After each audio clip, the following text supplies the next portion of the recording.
Hey guys, Matt, IronTrap Garage, and we are working on the 39 Ford Forgotten Hot Rod project. For you guys that are just joining in or haven't been watching closely, basically in the last episode, we went and got the new engine for the car. So scored huge on that T-Bird engine. Since the last episode, we were kind of looking at that engine. I don't know if that engine was hardly ever even run after it was gone through. There's like almost no oil under the valve cover, so we got a pretty good score. That engine is really fresh, and I think will work out awesome. So now that we got the engine sorted out, basically what I've decided is we need to pull the body to do this job right, to do the floor pans, to do the inner rockers, and basically just to clean up the frame. We really do need to pull the body. As much as I was trying not to, we're gonna have to do it. So what we need to do is pull the front end sheet metal off of the car and get everything prepped so that we can get the body pulled. So today what I'm going to try and work on is get all the front end sheet metal off of the car, and then we can start eventually work on bracing the body up so we can get ready to pull it out and cut the old junky floor out. So I'm going to get the hood off and start working on getting this front end apart. Fingers crossed that the fasteners aren't too rusty and fight me along the way. We'll see what happens.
Alright, so this thing has been a little difficult to roll since we've had it like unlocked, and this drum is one of the reasons now that I took the front wheels off. Ugh. So it's really stuck. It's turning, but it's really stuck, which is making it hard to move this thing, and one of the reasons I've had to use the tractor to move it around because it's still not easy to roll. So on these 39 brakes, the first year of Juice brakes, they actually have 4 adjusters on the back. There's 2 in the top here, and then there's 2 in the center on the bottom. The 2 in the top are really easy to change or adjust, and a lot of times when these are locked up, there's just dirt or rust or whatever on the drum that's accumulated, it's making it hard to turn. So a lot of times what I do is just to get a car like this that we're just starting on freed up is I work on the 2 back adjusters, get those, just use a ratchet and try and turn those and get it to free up so we can just turn the wheel.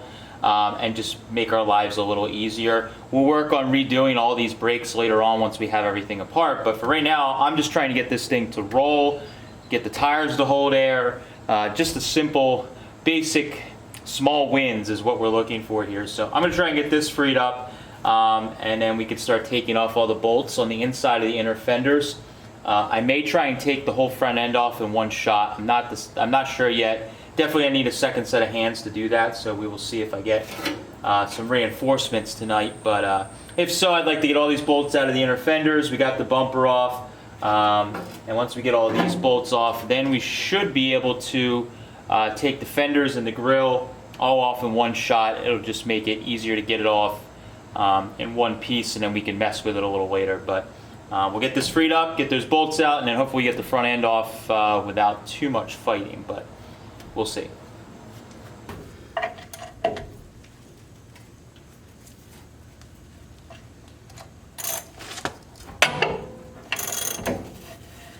There we go.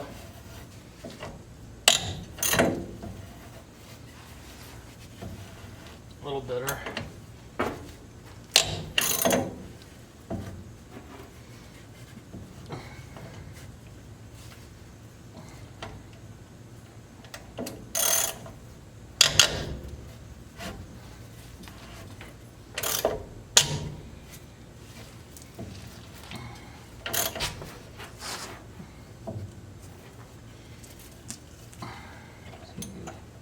Gotta find the happy spot. It's a little better. Nope. Where? Right in there.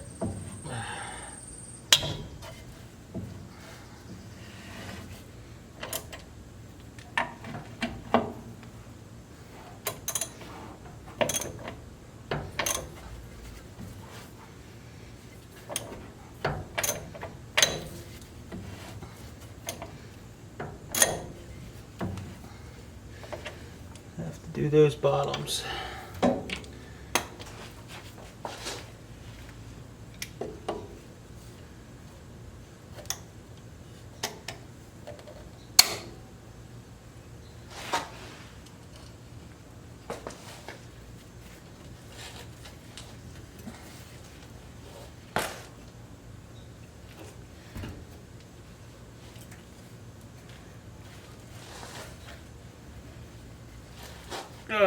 Nope.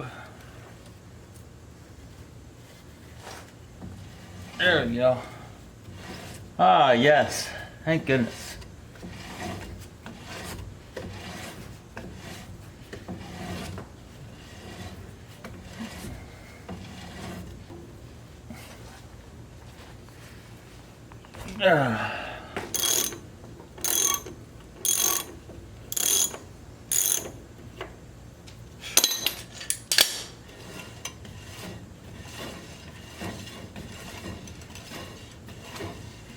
There we go.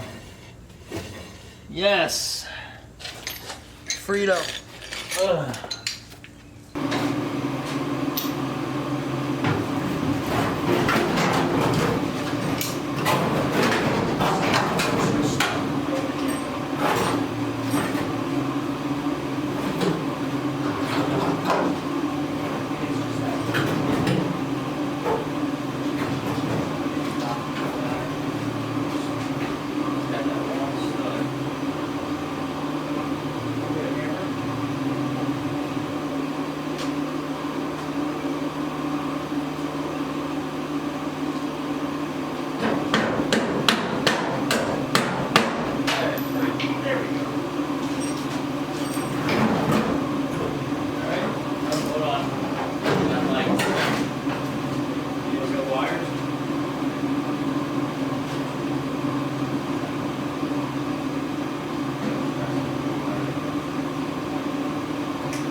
Alright, well, that absolutely sucked.